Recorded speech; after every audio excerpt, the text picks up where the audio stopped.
Ya, kita ke NTT. Pemirsa, kedatangan Presiden ke-7 Republik Indonesia Joko Widodo disambut antusias warga Kupang. Sementara itu menurut pengamat politik asal Kupang, kehadiran Jokowi di NTT tidak memberikan dampak apapun selain mengenang masa lalu.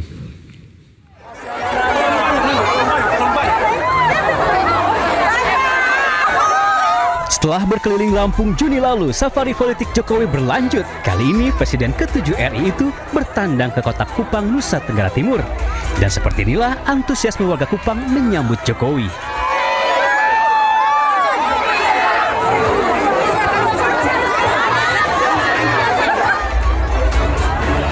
Sejak Sabtu pagi, massa sudah menyemut di Jalan El Tari Kota Kupang. Mereka tampak antusias ingin bertemu hingga bersuah foto dengan Jokowi. Mama, bagaimana perasaannya dapat baju dari... Senang, gembira. Sukacita, oke.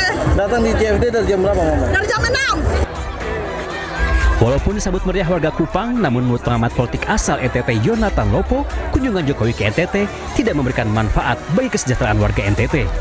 Yonatan juga menilai kunjungan Jokowi ke Kupang tak lebih dari mengenang masa lalu dan hanya menguntungkan partai politik saja.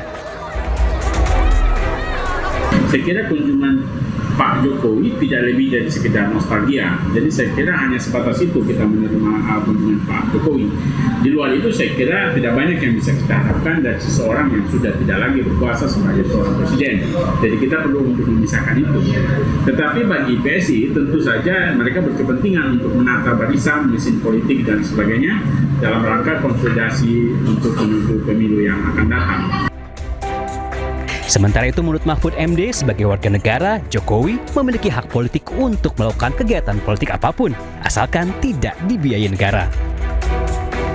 Ini negara demokrasi, Pak Jokowi mau turun kemana, mau kemana, itu kan hak dia, iya kan? Seperti halnya kita mau kemana-mana tidak boleh dihalangi punya agenda politik. Rencananya Jokowi akan safari politik ke Kupang NTT hingga hari Minggu esok. Sebelumnya, mantan Gubernur DKI Jakarta itu juga sudah melakukan safari politik di kota Bandar Lampung. Dari Kupang, Nusa Tenggara Timur, Eman Suni, iNews melaporkan. Ya, ramai dibahas di DPR soal peluang menaikkan gaji kepala daerah. Gubernur Sumatera Utara Bobi Nasution mengaku menyetujui usulan tersebut, namun menurut Bobi secara pribadi ia tidak pernah mengusulkan kenaikan gaji kepala daerah. Setelah dibahas di gedung parlemen terkait usulan kenaikan gaji bagi para kepala daerah, Gubernur Sumatera Utara Bobi Nasution langsung angkat suara. Politisi Partai Gerindra itu mengatakan setuju dengan kenaikan gaji para kepala daerah. Namun menurut Bobi, kenaikan gaji para kepala daerah harus disesuaikan dengan peningkatan kinerja mereka. Ya, kalau itu sudah keputusan asosiasi, saya sebagai anggota asosiasi pasti ngikut. Tapi kalau secara pribadi, saya tidak pernah menyuarakan dan meminta itu. Kalaupun naik, harus ada KPI-nya juga lah. Karena kan kenaikan itu harus ada penilaian juga. Ya, kalau dibilang boleh nggak naik, boleh. Tapi harus ada KPI-nya, ada nilai ukur kerjanya dulu. Mungkin yang bagus, boleh lah dapat. Kalau yang nggak bagus, nggak usah dapat lah. Bobi juga menyebut jika wacana kenaikan gaji para kepala daerah sudah lama digaungkan, namun belum mendapat tanggapan baik dari DPR maupun dari Kementerian Dalam Negeri. Namun dengan tegas Bobi menyebut sebagai kepala daerah ia tidak pernah mengusulkan kenaikan gaji. Sebelumnya Menteri Dalam Negeri Tito Karnavian menyebut akan membuka peluang merevisi Peraturan Pemerintah Nomor 109 Tahun 2000 tentang hak keuangan para kepala daerah, termasuk gaji mereka. Tito mengklaim aturan berusia 26 tahun itu sudah saatnya direvisi, mengikuti kondisi dan perkembangan zaman. Dari Medan, Sumatera Utara, Aminur Rashid, iNews melaporkan. Ya, kembali bersama kami. Pemirsa, Presiden Prabowo Subianto meminta unsur elit di semua bidang bersatu. Hormat Bapak Presiden, dengan hormat dilaporkan pada hari ini, Jumat 31 Juli 2026, telah hadir 150 pengusaha Kadin Pusat dan Kadin Daerah. Ya, pesan tersebut disampaikan Prabowo saat berpidato di hadapan Kadin di Istana Negara Jakarta Jumat kemarin. Prabowo pun tegaskan keberhasilan suatu bangsa sangat ditentukan oleh kemampuan para elitnya untuk bekerja sama. Menurutnya negara yang elitnya pecah beresiko menjadi negara gagal. Dan terkait hal tersebut, seluruh potensi nasional harus disinergikan agar mampu mendukung kemajuan Indonesia. Yang kita belajar adalah memang perlunya suatu sinergitas antara elit.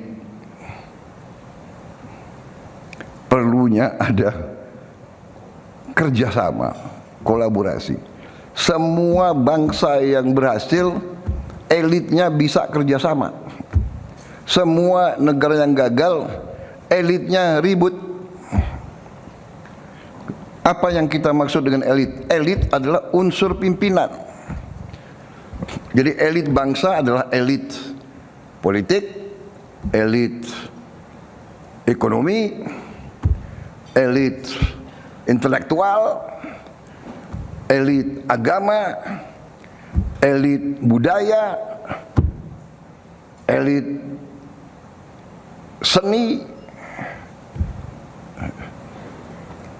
elit produsen, elit buruh.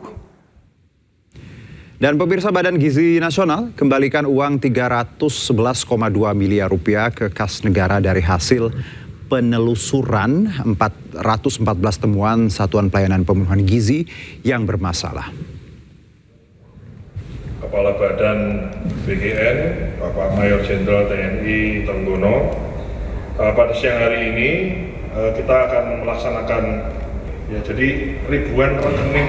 Ya, dijumpai di kantor BGN Jakarta Jumat, Kepala BGN Sudaryono ungkap ada 414 dapur MBG yang belum beroperasi tersebut telah terima pencairan anggaran atau punya rekening virtual ganda, sehingga dana harus dikembalikan ke kas negara. Dan terkait hal tersebut, Sudaryono pun menegaskan masalah ini telah dilaporkan ke aparat penegak hukum untuk dapat ditindaklanjuti.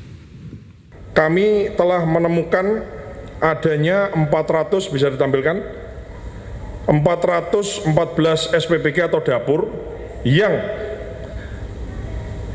rekeningnya itu kemudian rekeningnya either double atau rekeningnya dapurnya nggak ada atau dapurnya belum beroperasi. Sehingga kami mengembalikan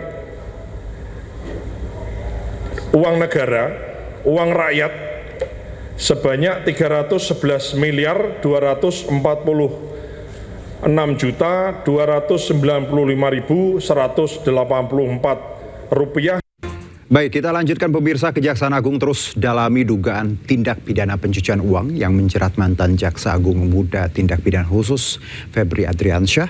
Dalam penggeledahan di rumah Febri, penyidik membawa sejumlah kotak kontainer yang diduga berisi barang bukti.